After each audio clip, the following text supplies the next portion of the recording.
What makes Klal Yisrael worthy of Geula? What makes Klal Yisrael worthy of redemption?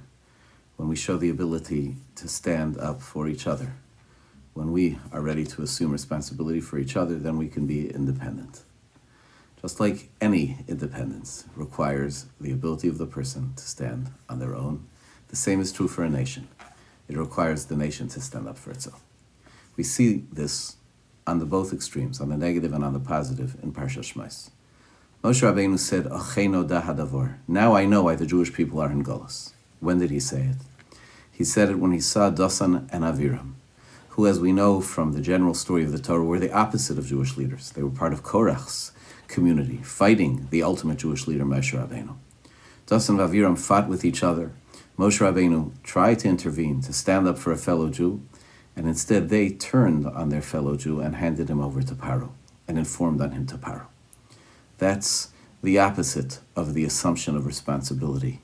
That, when Moshe Rabbeinu saw that in the Jewish people, he understood why we didn't deserve to be our own people, if we couldn't take care of each other, if we couldn't stand up for each other.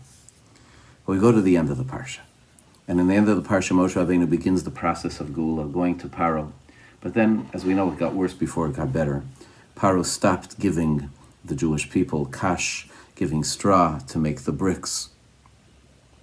And the Jewish people were left to do it by themselves, despite the fact that they had to still meet the quotas.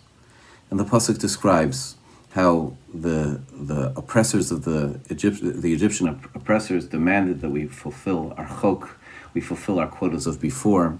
And then there were the Shaitrei B'nai Yisrael, the officers from within the Jewish people, who themselves were accountable to the Egyptian oppressors, but who did not want to squeeze out of their fellow Jews any more than they were able to produce. And they absorbed the blows, the pasuk says. Vayuku shotrei b'nei Yisrael. They absorbed the blows because they wanted to protect their fellow brothers from being unfairly punished.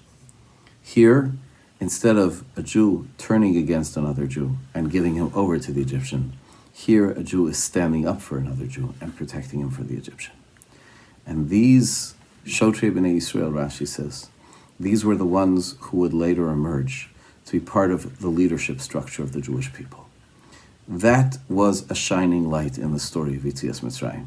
Yes, when Moshe Rabbeinu went to Paro, at first it got worse. And we always wonder, why did it have to get worse before it get better? And there are many aspects to it. But this gave a chance. It gave an opportunity to see the very opposite of what Dosan and Aviram had done.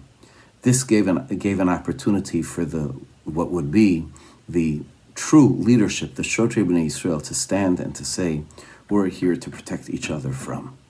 We are here to stand up from each other.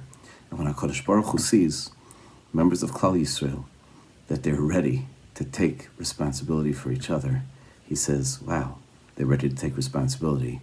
They could be on their own. Now they are ready for Geula. It's so fundamental to our being as a people, to our development as individuals, that we learn to stand, to take responsibility one for another, to absorb on behalf of a fellow Jew, to absorb their pain within us, and to do everything we can to protect each other, to help each other. Then, Be'ezus Hashem, Niyeh Noda Hadavor, it will be known that we will be Geulim, we will be redeemed.